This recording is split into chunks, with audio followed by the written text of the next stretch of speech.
दोस्तों Delhi blast case को लेकर पूरे देश में एक थोड़ा-सा चिंता का माहौल भी है और थोड़ा-सा डर का माहौल भी है। ख़ास करके जो मेट्रो सिटीज़ हैं, वहाँ पर तो कुछ ज़्यादा ही एक अलर्ट की सिचुएशन है एंड जो वहाँ के सिटीज़न्स भी हैं, उनके मन में भी ये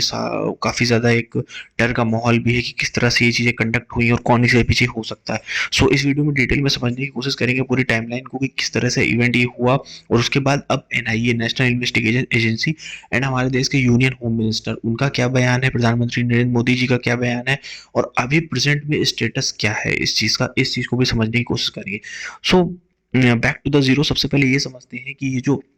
घटना, इतनी दुखद घटना घटित हुई है, ये किस जगह पर हुई है, लोकेशन इसकी क्या थी। सो रेड फोर्ट जो दिल्ली में अपनी कैपिटल में न्यू दिल्ली में जो रेड फोर्ट का इलाका है, उसके जस्ट सामने ये लोकेशन जहाँ पर दिखाई पड़ रही है आपको इस वीडियो में, इस जगह पर ये बताया जा रहा है कि इस जगह पर ही ये लोकेशन रही है। मैं फोटो यहाँ पर शेयर करता हूँ। इस तरह के कुछ विचलित कर देने वाले दृश्य वहां पर सामने देखने को मिले। सो ये एग्जैक्टली जो है, ये बॉम्ब बोल सकते हैं, बॉम्ब ब्लास्ट बोल सकते हैं। ये जो एक्सप्लोजिव था, ये i20 कार थी हुंडई की, उसमें जो है ये ब्लास्ट हुआ। देर रात शाम में कल ये ब्लास्ट हुआ है एंड जो ब्लास्ट हुआ उसके बाद काफ़ी ज़्यादा अफरा तफरी का माहौल भी वहाँ पे बन गया, क्योंकि कुछ वीडियो जो है सोशल मीडिया क्लिप्स भी सामने आ रही थी कि कुछ एक दो रिपोर्टर वहाँ पे नॉर्मली किसी दूसरी चीज़ के लिए रिपोर्टिंग कर रहे थे, बट अचानक से जो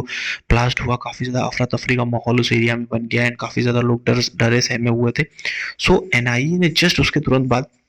इन्वेस्टिगेशन स्टार्ट हुई and as of present status तो यही है कि एनआईए ने पहले तो वहाँ पे एक्ट भी इम्पोज कर दिया है, टेरर ऑर्गेनाइजेशन के एक्ट को लेकर वहाँ पे एक्ट भी इम्पोज हो गया है, क्योंकि कहीं ना कहीं एक जो आकलन लगाया जा रहा है, जो सोशल मीडिया आउटलेट से न्यूज़ आ रही है, जो सोशल मीडिया हैंडल से आ रही है एंड जो मीडिया आउटलेट से भी खबर आ रही है कि कहीं ना कहीं ये एक टेरर अटैक हो भी सकता है। सो अभी एज ऑफ नो जो हमारे देश के होम मिनिस्टर्स हैं, तो उन्होंने भी, अमित शाह जी ने भी जो है इस चीज़ को लेकर लेटेस्ट में मीटिंग की है। ये क्लिप्स हैं उसकी, जो मीटिंग वहाँ पे उन्होंने कंडक्ट की रेसिडेंस पे की एंड ऑफिशियल्स के साथ पूरी की पूरी मीटिंग्स की है, जहाँ पे डेथ टोल जो बताया जा रहा है कि जो भी आंकड़ा है वो 12 से लेकर 14 के बीच पहुंच चुका है, जो मरने वालों की संख्या बताई जा रही है। सो इसको लेके एक हाई लेवल मीटिंग भी कंडक्ट की गई है अमित शाह के द्वारा एंड लेटेस्ट में अभी नरेंद्र मोदी जी का जो है ये स्टेटमेंट सामने आया है कि जस्टिस पूरी तरह सर्व होगा एंड जिन्होंने भी ये किया है वो जस्टिस,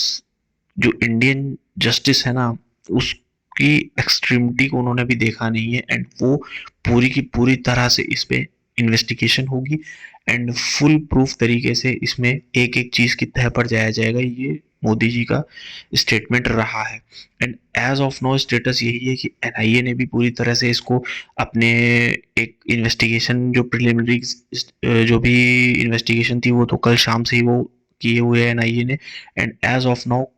दो तीन जो है वो डॉक्टर्स के ऊपर जो एनआईए का जो है संदेह जा रहा है, उनके ऊपर जो है उनकी इन्वेस्टिगेशन है कि जो i20 में भी जो ड्राइवर पकड़ा गया है, कि जिसको चिन्हित किया गया है सीसीटीवी फुटेज के द्वारा, वो डॉक्टर का भी नाम यहाँ पर कुछ मीडिया आउटलेट्स में शो कर दिया गया है कि ये, और उसका जो है हाथ वो फरीदाबाद जो मॉड्यूल ऑपरेंडी थी वहां से भी, और जेएनके में जो अभी रिसेंट एक्सप्लोजिव पकड़ा गया वहां से भी कुछ ना कुछ उसका कनेक्शन जो है वो सामने आ रहा है। सो अभी तक एज ऑफ नो किसी भी टेररिस्ट ऑर्गेनाइजेशन ने खुल के इसका, मतलब एज ऑफ नो जब तक मैं वीडियो रिकॉर्ड कर रहा हूँ तब तक तो किसी टेररिस्ट ऑर्गेनाइजेशन ने इसका जो है जिम्मेदारी नहीं ली है या फिर ऐसा नहीं हुआ है। और पाकिस्तान में भी एक खबर ये देखने को मिली है, रिसेंट मीडिया आउटलेट्स हैं, कि उनके सुप्रीम कोर्ट के बाहर भी एक धमाका हुआ है। सो ये एक चाल भी हो सकती है पाकिस्तान की कि भाई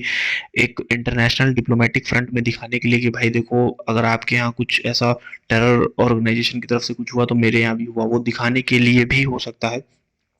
और एज ऑफ नो वो ऐसा ही लग रहा है, क्योंकि काफ़ी ज़्यादा अफगानिस्तान रिपोर्टर्स ने इस चीज़ को भी कवर किया है, पाकिस्तानी रिपोर्टर्स ने भी इस चीज़ को कवर किया है कि day just after Delhi blast supreme court के बाहर ब्लास्ट हुआ पाकिस्तान में। सो एक ये